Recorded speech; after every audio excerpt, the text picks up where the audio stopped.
안녕하세요. 온라인 경제 뉴스의 달인 알파균 경제 뉴스입니다. 밴드에서 알파균 검색해 주세요.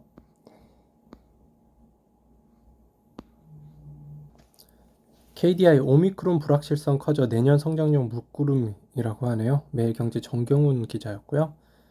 집이 춥네요. 알아서 햇빛 더 모아주는 스마트 유리 SK가 1,000억 원 투자했습니다. 박용규 매일경제 기자였고요. 목표 주가 1,800달러 천슬라 약세작 진입 적신호 켜졌다고. 테슬라가 좀 떨어지나 봐요. 김인호 매일경제 기자였습니다. 중국 컨선 절반 이상 싹쓸이 걱정 안 하는 국내 조선사 주소연 헤럴드 경제였고요. 네, 조선업이 많이 그래도 괜찮은 것 같아요. 회복되나 봐요. 머스크 아이 더 많이 안 나오면 문명이 무너진다고 합니다. 헤럴드 경제 유혜전 기자고요. 아이를 많이 낳는 게 뭐 문명을 유지하기 위해서로 해석을 했네요. 가평 세인트 21 풀빌라 수영장 전 객실 복층 설계했는데요. 이혜인 한국경제 기자입니다. 분양을 하는 것 같고요. 수원 금호 리첸시아 퍼스티지 걸어서 수인분당선 고색역 이용하는 곳이네요. 신현수 한국경제 기자고요. 1.5배 비싸도 주문 쏟아진다. 폐생수병으로 만든 실의 황골 탈퇴. 남성민 한국경제 기자입니다. 조회수가 3건 되네요. 효성 TNC는 스판덱스 원료인 PTMG도 중국, 베트남 등에서 자체 생산 중이다. 국내에서 유일하게 PTMG 전용 연구 설비를 갖추고 여러 성분을 조합해가며 최적의 원료를 개발하고 있다. 올 3분기까지 연결 기준 1조 677억 원의 영업이익을 올린 효성 TNC는 올 4분기에도 약 4천억 원의 영업이익을 기대하고 있다. 특히 인도에서 스판덱스 수요가 폭발적으로 늘어나는 추세다. 4억 4천만 명에 달하는 인도 밀레니얼 세대의 스포츠웨어에 대한 관심이 급증하고 있어서다. 효성 TNC의 인도 시장 점유율은 60%에 달한다고 합니다. 제2전성기 맞은 효성 코오롱 태강 산업이란 기사고요. 한국경제 남정민 기자였습니다. 러시아 우크라이나 공격하면 강력 제재 바이든 푸틴에 경고했네요. 정인설 한국경제 기자인데요.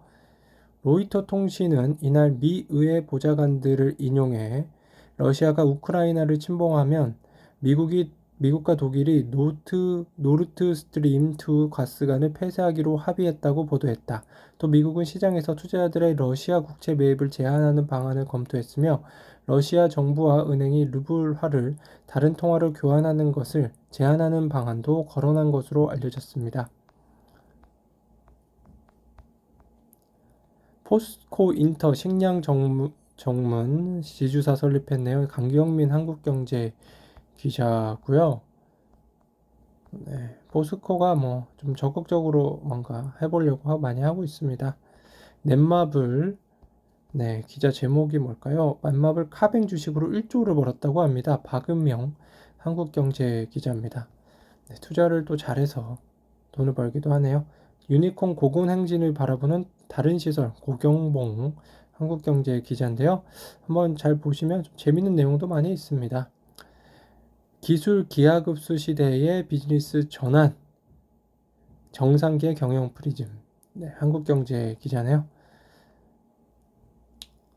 기사네요. 뭐 여러 가지 책들이 많이 써져 있고요. 이 필자가 책도 많이 썼네요. 슈퍼파워 중국 개발은행 괜찮은 결혼, 뭐 디지털 국가 전략, 네, 번역도 하고 책도 뭐 쓰는 것 같습니다. 네.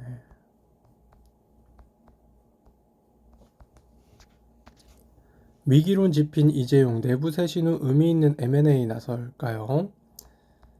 허인이 이코노미스트 기사입니다. 기자죠. 예, 업계에서는요, 그 차량용 반도체 설계 분야의 강자인 네덜란드 NXP 인수설이 꾸준히 제기되고 있습니다.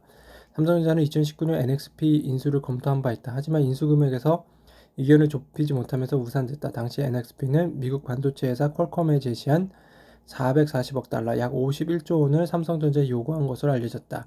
협상은 올해에도 진행됐지만 NXP가 인수 금액으로 80조 원을 요구한 것으로 알려졌다. 680억 달러. 차량용 반도체 품귀 현상으로 몸값이 치솟으면서 인수금액을 올린 것이다. 이에 삼성전자가 NXP 인수 계획을 사실상 철회했다고 전해졌다. 이외에도 업계에서는 거론되는 차량용 반도체 M&A 대상 기업은 미국 텍사스 인스트루먼트 TI, 일본 르네사스 일렉트로닉스, 독일 인피니온 테크놀로지스 지스 등입니다. 인수 협상에 석공한다고 해도 끝이 아니다. 최근 반도체 업계의 대규모 인수 합격 M&A에 각국 정부의 반독점 심사 기구들의 결합 승진을 미루거나 심층 조사에 나서고 있기 때문이다. 반도체 시장 지배력이 한 국가에 쏠리는 것을 극도로 경계하고 있는 탓이다. 실제로 2018년 NPX를 인수하려고 했던 퀄컴은 NXP인 것 같은데요. 중국 반독점 심사 기구인 국가시장감독관리총국 SMR 이 결합 승인을 찰필 미루면서 결국 인수를 포기했다. 전 세계적인 반도체 부족으로 M&A 후보군의 몸값이 점점 올라가고 있는 점도 부담이다. 이런 상황에서 이 부회장이 반도체가 아닌 바이오, AI 등 다른 영역의 M&A를 먼저 시도할 가능성도 제기되고 있다. 이 부회장이 이번 북미 출장에서 마이크로소프트, 버라이즌, 아마존, 모더나 등 미국 주요 IT 바이오 기업 경영진과 연쇄 회동한 것도 M&A를 염두에 둔 것이 아니냐는 추측이 나오는 이유라고 합니다. 네, 알파균의 경제 뉴스 오늘 여기까지 전해드릴게요. 밴드에서 알파균 검색해주세요. 감사합니다.